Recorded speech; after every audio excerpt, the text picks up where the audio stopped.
So I think we'll start off at the beginning. I was right about Jean's semblance. Obviously, everyone in the whole damn universe was.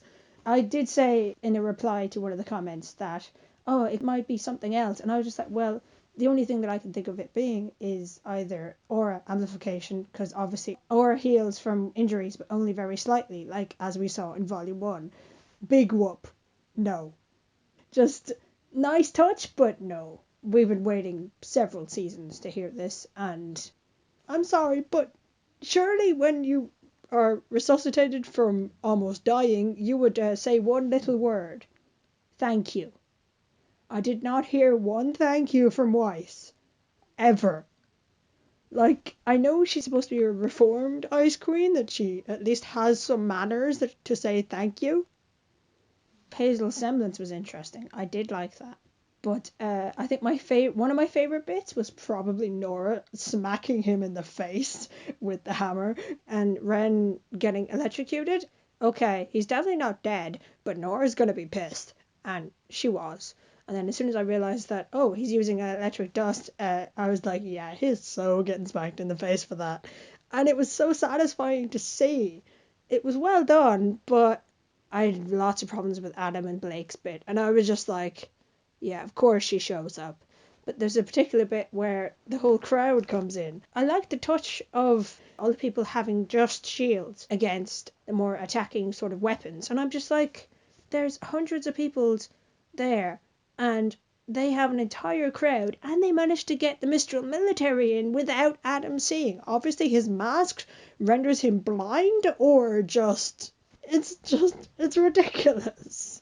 Like, I loved the exposition that Blake did, and how Ilya magically showed up and goes, she's okay now. And I was just like, I would have really loved to have seen that. Just maybe a little minute clip of, I don't know, even a changing shape in the distance where we could go, oh, I wonder what that is. Maybe it's Ilya, maybe it's Callie, maybe it's the dad. But, like, come on, give us something to go, oh, this is interesting. That's it. It was like mildly interesting. Adam basically took a mini tantrum again and went from being the big bad villain who's going to kill Blake to, wah, my ex-girlfriend broke up with me. I should try and attack her, even though I already know what her semblance is. I liked seeing all the crowd, but they missed a line. They missed a trick with Blake's big old speech. She says something along the lines of, oh, I may not be able to. And, you automatically assume that she's going to go, but they are, and then dramatic reveal of all these people. They didn't do that, and they missed a trick there, and Son just sort of did an awkward added line. It was a missed opportunity. The way Adam was sorted out, he's meant to be the sword master and kung fu chi man, but he's meant to be a big villain, and he did fuck all. I rewatched the bit where Blade basically tries to knock Adam unconscious by lifting her hands up over her head, closing her hands over, and just slamming it into his head. Now, I had to pause that at exactly the right second to get that image right. That animation was too quick. I had to look at it, I think, at least 3 or 4 times to see where Adam was actually hit. Like, it was like half a second. It was no more than half a second, maybe even 3/4 of a second of Blake going from doing the big dramatic hand thing to smacking Adam right in the head. You guys use tons of slow motion, and even the last episode, it was tons of staring at Crow as he fought, as just Oscar just stood there, and it was just, you have slow motion, you know how to use it. Okay, sometimes it's used poorly and unnecessarily, but you know how to use it. In this very important scene of Blake basically bitch slapping Adam, they don't use it. Wasted opportunity. They managed to lessen Hazel's demon voice down a bit, which was interesting. And now that we knew his semblance, the reason for the dust, I quite liked, because I would have liked to have seen that against Nora a bit more. His added sort of fire dust. I'm still loving the way Nora just basically smacked him right in the face and he goes through the entire building. And I just like, that's a perfect moment for slow motion too, like the way they did in Kung Fu Panda. They could have just easily just walloped him. It's the same way Po sat on Tai Lung. It's just like, why? The whole running away into the scene did amuse me, but I was sort of still half irritated after the last episode. I was just like, the heroes, well, had super speed and they could just simply run past to get into the vault.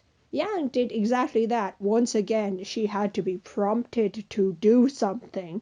Emerald's pratfall was unnecessary but hilarious, and the way she just disconnected her arm, that was funny, but I was just like, guys, you've been using your semblance for the past several episodes. You've been having the one up on everybody, and everyone else is exhausted. Crow a bit more than normal, which was also funny because it was just so overdone. I was just like, is he drunk or is he just, stupid? Like, he tried to get up again and then just sort of fell down again, and I was just like, but it made me laugh anyway. And Ruby just goes, I'm angry at the end of the episode, and doesn't really do anything. There's no big sort of fantastical fight. It's just, Yang, do something! Like, Yang does not have initiative. Sometimes. Yes, Weiss's massive moment after Jean realizes what his semblance is, thanks to a little nudge by Nora, which I've been wanting for at least maybe the entire 25 minutes the last episode and this episode went on before Sean really copped on. I call him Sean, sorry, John. And then the maiden fight. Far too fast.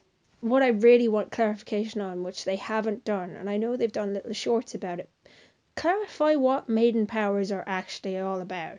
Because I won't know. I don't think anyone really knows. The power of destruction and the power of creation and all that. And I'm just like, that's all well and good, lads, but actually tell us what elemental power they have so we know their limitations instead of bouncing around like feckin' jackrabbits all the time. Like, oh look, I'm the Avatar.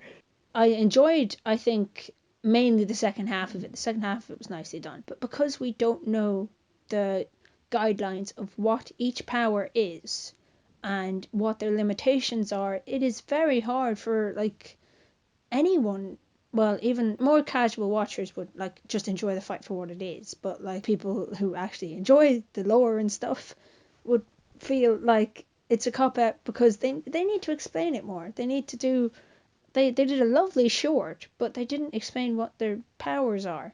She's been training with that power for what? Bearing in mind they say that Ruby's journey took at least 3 months, and she's been with Salem for that amount of time. She has several months on Raven, who they only recently found out that Cinder is obviously fire and Raven is now apparently ice. Had we seen more hints leading up to Raven's ultimate, Spring Maiden power, and actually know what that said power can do, then yeah, okay, I would have accepted it. But then apparently Cinder dying at the end, I can't really. It feels like, okay, they needed to kill off this character because they need to bring in more stuff for Salem's eventual sort of move into the big bad. It's basically what happened to Torchwick, but Torchwick got more screen time than even Cinder did. She was the mysterious, good-looking woman for at least maybe 2 seasons, and I was just like, okay, now she's angry, now she's still angry, now she has motivations but is still angry. Are we ever going to get a backstory here, or are we going to get an eventual understanding of what she's about, or is she gonna... No, she's dead. Okay, fine. Whatever, right? They could have done so much more with her. She's meant to be this big, massive villain. I understand why she died, but it was just like, oh, okay, that's ironic. Moving on.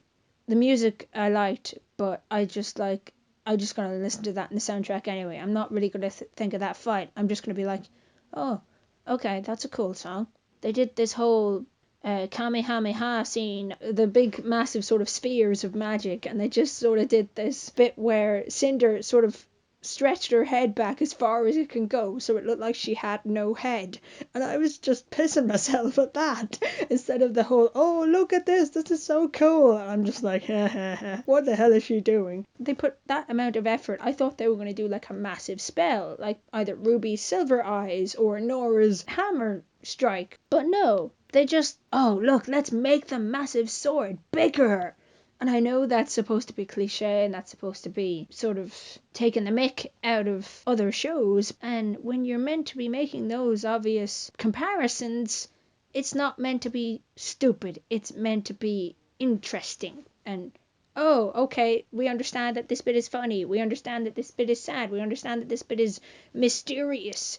But if they're gonna be cliffhangery and plotline twist and basic writing, it needs to have the build up. I didn't feel that there was a good enough build up, and that is very disappointing. And then once again, Yang shows how she can just fall out of the ceiling and not break every other bone in her body. I'm curious as to why she's going to confront Raven, but I don't really see the point. It would be nice if we got a call back to Volume 2 about how she took Ruby to go see her and say how, I've done so much to finally want to meet you, only to find out that you're kind of a bitch. Obviously not in that sense, but like, come on. I can't say that I didn't enjoy the episode, because there was a lot of moments that I did enjoy, but there was a lot of moments where I was just like, okay, that just happened. There was no, oh my god. Not even when Weiss apparently died, I was like, nope, she's not dead. She's definitely not dead. This season, obviously there's going to be one more episode. This season so far, it's been interesting, but it's been a lot of exposition. Actually, the last 2 seasons have been a lot of exposition without not much payoff. And there's apparently meant to be at least to volume 12. I think if they're going to go that far, obviously they're going to be at least volume 6 or 7. But if they're going to go that far, they need to get their act together about how do we show this as a parallel. Like, for example, they did Crow and Raven's bird forms. They did that very well. I didn't think of that until very late in the game, because I'm an idiot. It was 7 out of 10. It was better than last week's, but they need some work.